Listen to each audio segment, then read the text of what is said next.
yang pernah main RP. Karena kiriman cerita kali ini tuh dia ngeceritain dia pernah main RP dan dia ketemu sama orang yang obsesi sama dia sampai ke kehidupan nyata. Kembali lagi di cerita kalian. Kali ini gue dapet DM, kita sebut saja namanya Ica. Jadi si Ica ini cerita awal tahun 2021 di kelas 8 SMP dia ini main RP, role player. Jadi dia tuh bikin akun di Telegram dengan menggunakan identitas idolnya. Nah di situ dia tuh pilih idol yang transgender. Siapa Lucita Luna? Bukan, maksudnya transgender tuh adalah beda sama gender di kehidupan nyatanya. Jadi dia pilih gender cowok, sedangkan dia kan perempuan. Di situ dia tuh temenan sama banyak banget RP lainnya sampai ada satu cewek yang lumayan deket nih sama si Ica ini. Sering chat-chatan tiap hari, bahkan kayak si ceweknya ini udah menceritakan kehidupan sehari-harinya juga. Cerita-cerita hal random gitu lah. Kita sebut saja cewek ini namanya Aisyah ya. Jadi si Aisyah ini tiba-tiba setelah 3 bulan chatan sama si Ica, dia confess.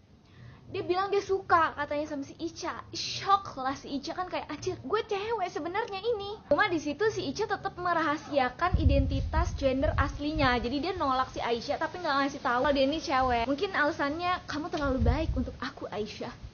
Setelah kejadian itu mereka masih temenan kayak biasa, chatan-chatan tiap hari. Setelah kurang lebih 1 tahun si Aisyah ini confess lagi ke Ica. Setelah Aisyah confess, Ica nih gak ngomong apa-apa, langsung di blok Telegramnya. Jadi putus hubungan langsung. Ya kayak lu pada lah belum jadian tapi udah putus.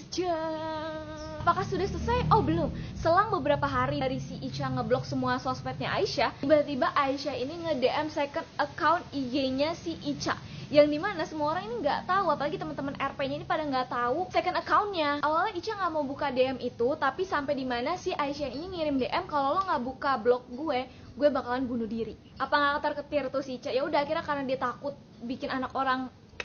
Jadi akhirnya dia buka blognya dan dia minta maaf karena udah ngeblok tiba-tiba. Sebulan setelah kejadian itu, Ica ini bener-bener di fase yang gak nyaman banget. Karena lu tahu tuh si Aisyah tiba-tiba tahu alamat dia, tahu emak bapaknya dia siapa, bahkan tahu nama-nama temen deketnya si Ica tanpa si Ica kasih tahu. Intel si Aisyah ini. Kalah itu Bin sama lu Aisyah. Sampai puncaknya ini si Aisyah ketahuan nantau si Ica dari kamera handphonenya Ica.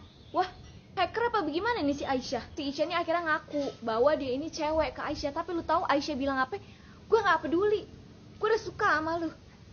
Dia gak peduli mau Ica cewek, cowok, transgender, gak peduli deh, kalau gue sama lu gitu. Karena udah gak kuat banget, akhirnya Ica ini ngeblok semua sosmednya Aisyah. Setelah ngapus tele dan juga ngeblok semua sosmednya Aisyah, akhirnya si Ica ini gak pernah dapet pesan lagi dari Aisyah. Si Ica ini nge-stalk akun TikToknya Aisyah. Dan lo tau isi akun TikToknya Aisyah itu semuanya tentang gamon dan pengen bunuh. Jadi kayak dia tuh gamon sampai pengen mengakhiri hidupnya. Kalau kalian pernah main, kalian pernah mengalami hal itu juga, ketemu orang freak di dunia RP? Kalau ada, komen di bawah.